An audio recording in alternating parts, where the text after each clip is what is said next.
जितने आस्था चैनल पर कथा सुन रहे हो, जितने फेसबुक और यूट्यूब पर सुन रहे हो, बहुत सावधानी से सुनना।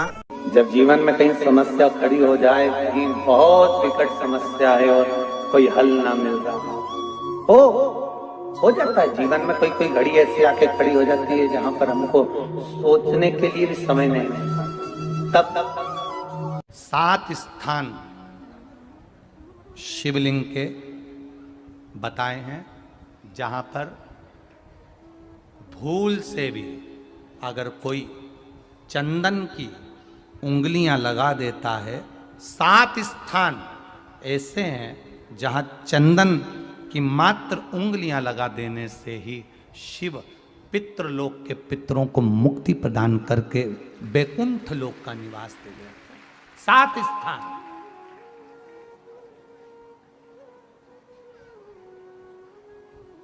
और वो 7 स्थान जो चंदन के बताए गए, पहला भगवान देवाधिदेव महादेव के शिवलिंग पर चंदन का लेपन। समझ लेना जरा बहुत अच्छे से।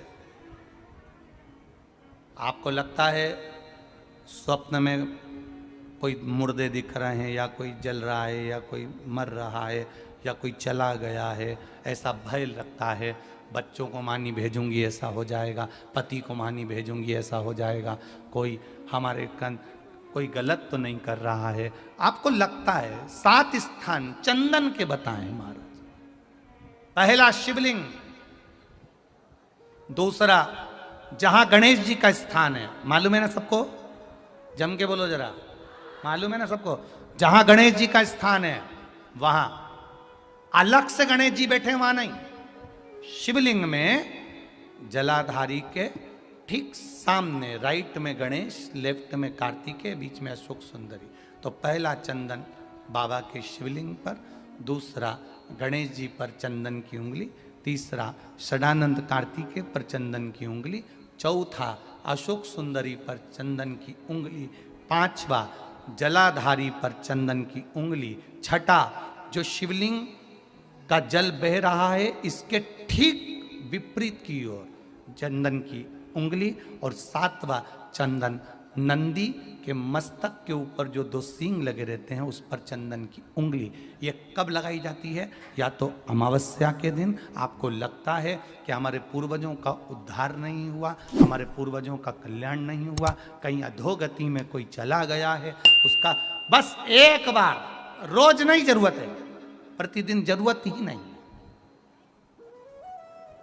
महीने में एक बार अगर अमावस्या के दिन भी आपने चंदन के थोड़ा सा चंदन अगर मेरे देवाधिदेव महादेव को 7 स्थान पर समर्पित किया है।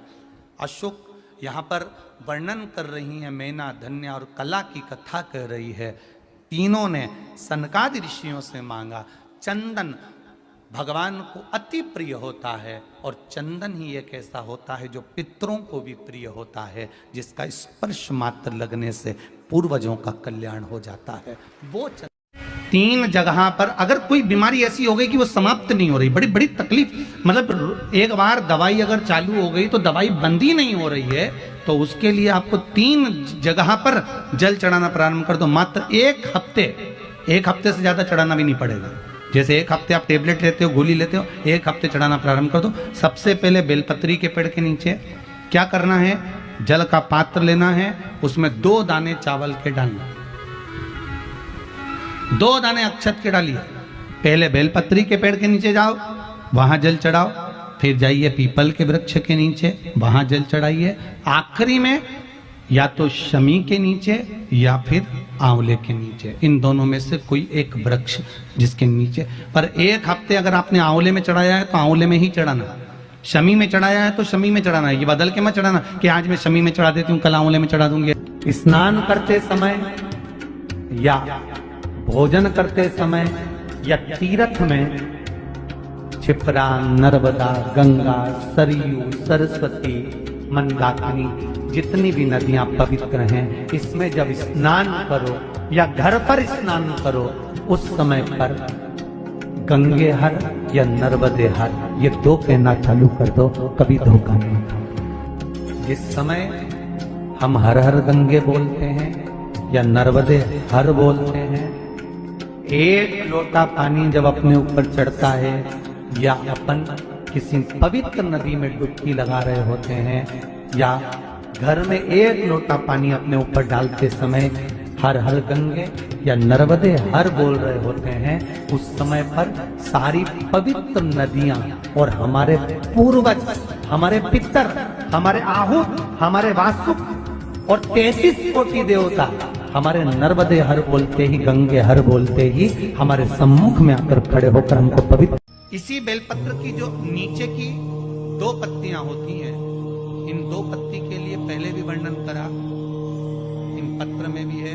किसी माता को इंजेक्शन लगते थे, इंसुलिन लगता था, पर बेलपत्री के सेवन करने से उनको अब इंसुलिन की जरूरत नहीं है शुगर लेवल में। बेलपत्री की जो पत्ती होती है नीचे की दोनों पत्तियां, इस पर केसर से आप चंदन का तिलक, केसर का तिलक लगा लें और भगवान शंकर का जो शिव जी के 13 बच्चे हैं, शंकर जी के कितने बच्चे हैं? 13। उन 13 बच्चों में शंकर जी की 5 लड़कियों का नाम लो। जया, जम के बोलिए, जया, विषहरा, श्यामली बारी, दौतली और देव, ये शंकर जी की 5 लड़की हैं।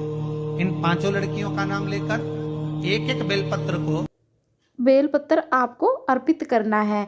जिसके घर में भी पितरदोष है, पितरदोष से जो पीड़ित है, तो वह ये सभी उपाय करता है तो उसके घर से पितरदोष की समाप्ति हो जाती है। आपको घर से अपने लाल चंदन और 1 लोटा जल और 5 बेलपत्र घर से ही लेकर जाने चाहिए।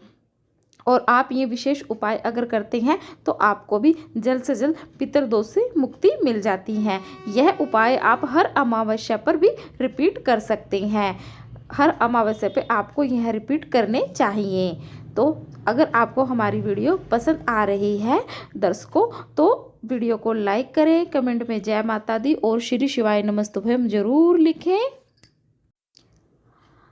मौनी अमावस्या के दिन आपको नंदी जी के कान में भी अपनी मनोकामना को जरूर बोलना चाहिए।